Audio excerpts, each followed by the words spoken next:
மகா நம்ம பையன்மார்களுக்கு ஒரு விஷயம் சொல்லி நல்ல கோவப்படி எழுக்கும் தேய்ச்சியமார எழுக்கும் ஒரு டிப்ஸு கேட்டுக்கிடுங்க. நீங்கள் உங்கள் முன்ன தேய்ச்சிய படியவன் உங்களை விட பலம் குறைஞ்சவனாக இருந்தால் 1லேருந்து 10 வரை எண்ணுங்க. அதுக்கப்புறம் அவன்கிட்ட சண்டை பிடிங்க.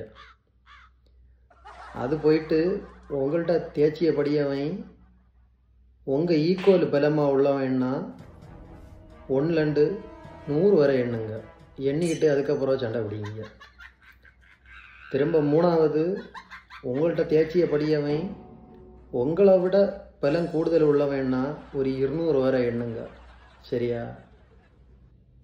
உறவு முக்கியமான விஷயம். உங்கள்கிட்ட தேய்ச்சிய படியது உங்கள் பெண்டாட்டின்னா எண்ணிக்கிட்டே இருங்க. எண்ணியதை மட்டும் நிறுத்திடாதீங்க. உயிருக்கு உத்தரவாதம் கிடையாது. சரியா மக்கா? எண்ணிக்கிட்டே இருங்க, விட்டுறாதீங்க. அது ஏன்டா என்ன பார்த்து அந்த கேள்வி கேட்டேன்? இத்தனை பேர் இருக்காங்களே, கேட்க கூடாதா? தலை குளிச்ச பாது என்ன யாரும்